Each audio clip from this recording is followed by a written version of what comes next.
Hi friends, எங்கள் வீட்டு over head டேங்க்கு கீழே உள்ள இடத்த யூஸ்ஃபுல்லாக ஆக்கணும்னு ஒரு டோர் போட்டு சின்ன ரூமாக மாற்றிட்டோம். அந்த ரூம்குள்ளே கார்டனிங்க்கு தேவையான டூல்ஸு, ஆக்சசரிஸு, பெஸ்டிசைட்ஸ், ஃபெர்டிலைசர், உரம் கலக்கும் ட்ரம்முன்னு அனைத்தையும் உள்ளே அரேஞ்ச் பண்ணி வச்சுட்டோம். இன்றைக்கி என்கிட்ட என்ன உரம் இருக்குது, என்ன பூச்சி வெரைட்டி இருக்குன்னு பார்த்துடலாம். வாங்க இப்போ வீடியோக்குள்ளே போகலாம்.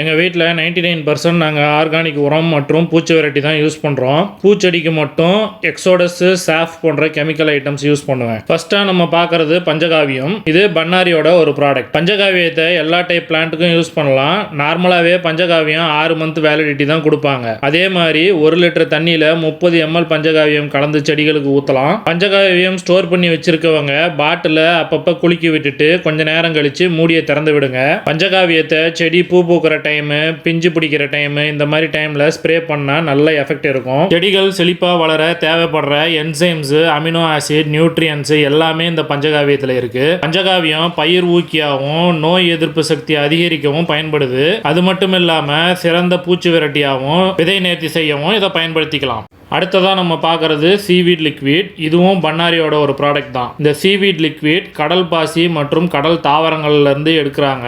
இது பஞ்சகாவியம் மாதிரி இல்லாமல் லைஃப் ரொம்ப பெருசாக இருக்கும். அதனால் கிட்டத்தட்ட 2 years வரைக்கும் வச்சு யூஸ் பண்ணலாம். 1 லிட்டருக்கு 10 mlங்கிற கணக்கில் ஸ்ப்ரே பண்ணலாம். இந்த சீவீட் லிக்விட் இல்லாமல் மார்க்கெட்டில் சீவீட் கிரானியூல்ஸும் கிடைக்குது. அந்த சீவீட் கிரானியூல்ஸை நம்ம வேர் பக்கத்தில் போட்டு விடலாம். சீவீட் லிக்விட் பூக்கள் அதிகமாக பூக்கிறதுக்கு, மண்ணில் நுண்ணுயிர் பெருக்கம் அதிகரிக்க இதை பயன்படுத்தலாம்.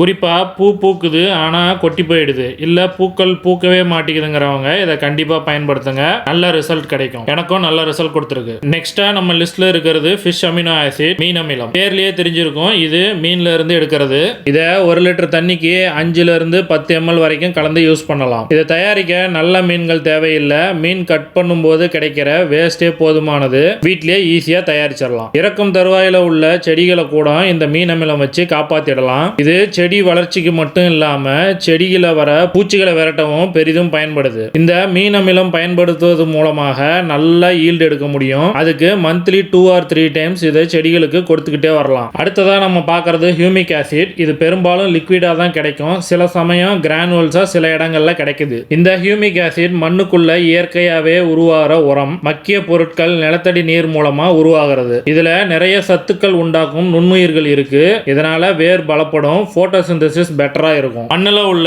ஈரப்பதத்தை பாதுகாத்து மண்ணில் உள்ள நச்சுத்தன்மை எடுத்துரும். இதனால செடி ஆரோக்கியமா ஆர்கானிக்கா நல்லா வளரும். நெக்ஸ்ட் புரோசைம். இதுவும் ஒரு பயிர் ஊக்கி தான். செடிகளில் growth அதிகப்படியாக இம்ப்ரூவ் பண்ண, பூ பூக்காத செடிகளும் பூ பூக்க இதை பயன்படுத்தலாம். 1 லிட்டருக்கு 2 ml சேர்த்து ஸ்ப்ரே பண்ணாலே போதுமானது. நல்ல ரிசல்ட் கிடைக்கும். அடுத்தது எறும்பு மருந்து. இதை டயட்டோமேசியஸ் எர்த்துன்னு சொல்லுவாங்க. எறும்பு, டிக்ஸ், ஃப்ளீஸ் போன்ற பூச்சிகள் விரட்ட இதை பயன்படுத்தலாம். இது ஆர்கானிக் தான். நம்ம பெட்ல உள்ள பூச்சிகள் மற்றும் பெட் பக்ஸ் விரட்ட கூட இதை யூஸ் பண்ணலாம். கொஞ்சம் காஸ்ட்லியா இருக்கும், அவ்வளவுதான். இப்ப பாக்குறது ரோஸ் உரம். நான் எங்க வீட்டில் வாங்கி வச்சிருக்கிறது டாப் ரோஸ். டாப் ரோஸ் பத்தி பூந்தோட்டம் வச்சிருக்க எல்லாருக்குமே நல்லா தெரிஞ்சிருக்கும். ரோஸ் செடிகளுக்கு ஒன் ஆஃப் தி பெஸ்ட் ஃபெர்டிலைசர்னு சொல்லலாம். நான் எங்க வீட்டில் எல்லா பூச்செடிகளுக்கும் இந்த டாப் ரோஸ் தான் பயன்படுத்துறேன். 2 ஸ்பூன் ஒரு செடிக்கு போடுவேன். ரிசல்ட் சூப்பராகவே இருக்கும்.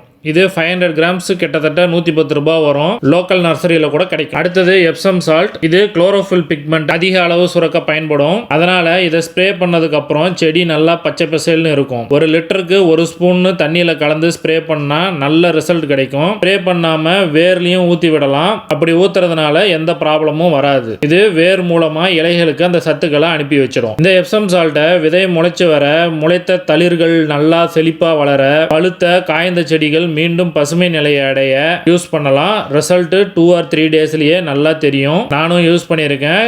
கண்டிப்பா குட் ரிசல்ட் கிடைக்கும். அடுத்ததான் நம்ம பார்க்கறது ஆர்கானிக் புண்ணாக்கு. இதுல வேப்பம் புண்ணாக்கு, கடலை புண்ணாக்கு, எள்ளு புண்ணாக்கு, புங்கம் புண்ணாக்கு, இழுப்பு புண்ணாக்கு அப்படின்னு 5 வகை புண்ணாக்கோட கலவை இருக்கு. இதை உரக்கடையில் வாங்கினீங்கன்னா நல்ல பவுடர் ஃபார்ம்ல கிடைக்கும். இந்த புண்ணாக்கை பயன்படுத்தும் போது வேர் சம்பந்தமான நோய் தாக்குதல்களை தவிர்க்கலாம். இந்த புண்ணாக்கை பயன்படுத்த தண்ணியில கலந்தும் பயன்படுத்தலாம். இல்லைன்னா டைரக்டா மண்ணிலையும் கலந்து விடலாம். எப்படி யூஸ் பண்ணாலும் 15 days ஒன்ஸ் யூஸ் பண்ணுங்க. நல்ல ரிசல்ட் கிடைக்கும். அடுத்ததா நம்ம பார்க்கறது ஆர்கானிக் பொட்டாஷ். பொட்டாஷ் சத்து எல்லா வகை செடிகளுக்கும் கண்டிப்பா தேவை. அதை கெமிக்கலா போடுறதை விட ஆர்கானிக் பொட்டாஷ் போடுறது ரொம்ப நல்லது.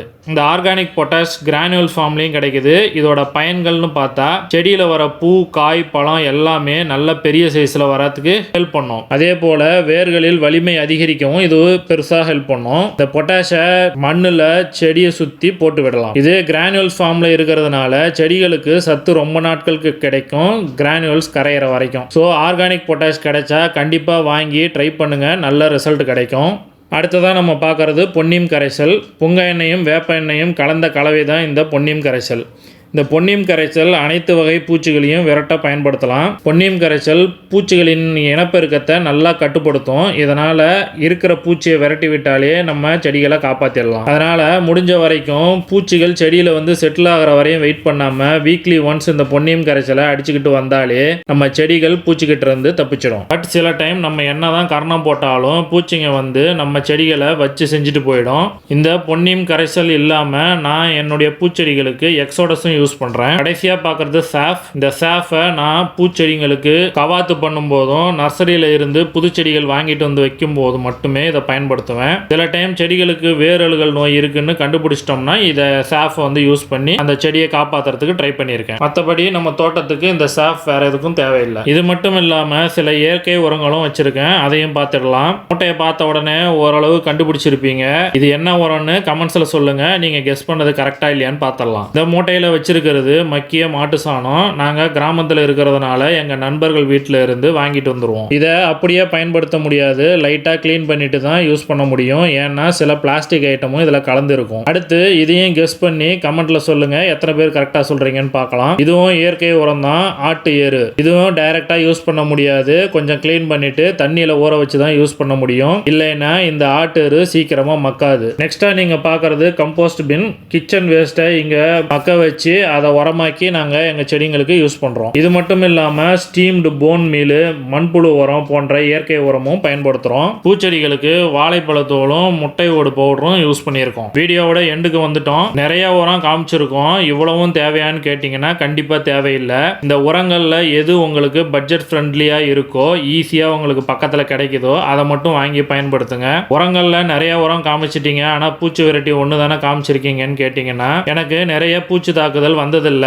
சில வீட்டு ரெமடியை யூஸ் பண்ணி பூச்சை விரட்டிடுவோம். அதில் நம்பர் 1ன்னு பார்த்தீங்கன்னா 3G கரைசல் யூஸ் பண்ணுவோம். அதுக்கப்புறம் அரிசி கழுவின தண்ணி, ஆலுவேரா எக்ஸ்ட்ராக்ட் வாட்டர், இந்த மாதிரி சில ஐட்டங்களை யூஸ் பண்ணி அப்பப்போ பூச்சிகளை விரட்டிடுவோம். அதனால பெரிய லெவலில் ஸ்டோரேஜ் பண்ணி வைக்க மாட்டோம், தேவைப்படும் போது செஞ்சுக்குவோம். ஓகே ஃப்ரெண்ட்ஸ், இந்த வீடியோ கண்டிப்பாக பயனுள்ளதாக இருக்கும்னு நம்புறேன். வீடியோ பிடிச்சிருந்தா லைக் பண்ணுங்க, உங்கள் ஃப்ரெண்ட்ஸுக்கும் ஷேர் பண்ணுங்க. மறக்காம சேனலை சப்ஸ்கிரைப் பண்ணி கூட இருக்க பெல் ஐக்கானையும் பிரஸ் பண்ணுங்க. தேங்க்ஸ் ஃபார் வாட்சிங்.